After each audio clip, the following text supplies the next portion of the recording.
किसान की बेटी। एक बहुत गरीब किसान था। वह अपनी बेटी के साथ एक छोटी सी झोपड़ी में रहता था।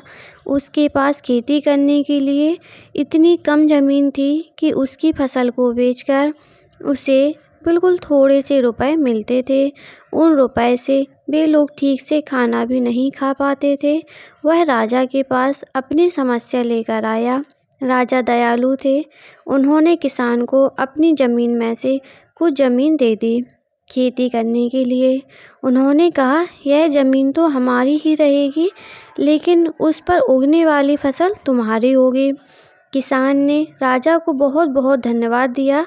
एक दिन वह खेत की जुताई कर रहा था, तभी उसका हल किसी कठोर चीज़ से टकराया।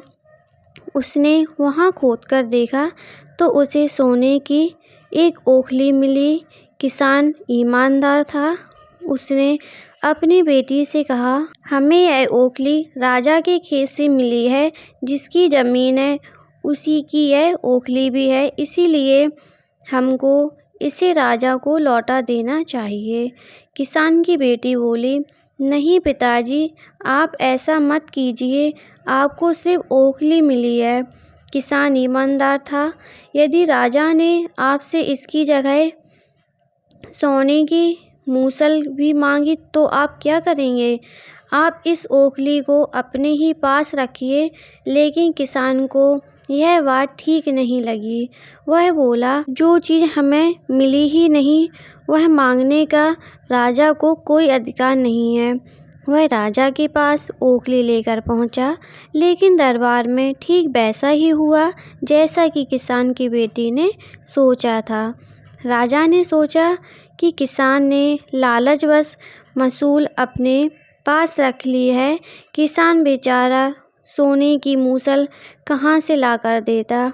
नतीजा यह हुआ कि किसान को जेल में डाल दिया गया। जेल में ना तो उसे ढंग से खाना मिलता था और ना पानी। किसान को ऐसी गलती की सज़ा दी गई थी जो उसने की ही नहीं थी। वह खाए पिए बिना निढाल हो गया। लेटे लेटे वह रोता था और कहता था, बेटी की बात मानी होती, काश मैंने अपनी बेटी की बात मानी होती। एक दिन राजा ने उसे ऐसा कहते सुन लिया। उन्होंने किसान से पूछा कि वह ऐसा क्यों कह रहा है। तब किसान ने राजा को पूरी बात बताई। राजा को अपनी गलती का एहसास हुआ। किसान को तुरंत छोड़ दिया गया।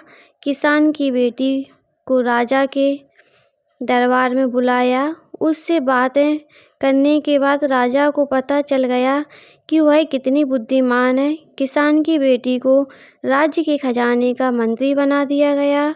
उन्हें रहने के लिए घर और सभी सुख सुविधाएं दी गईं। किसान और उसकी बेटी सदा सुख से रहे। किसान को थोड़ा कष्ट ज़रूर झेलना पड़ा, लेकिन अंत में सच्चाई की जीत हुई। अगर आपको कहानी अच्छी लगी हो तो चैनल को सब्सक्राइब करें, लाइक करें, कमेंट करें। Thank you.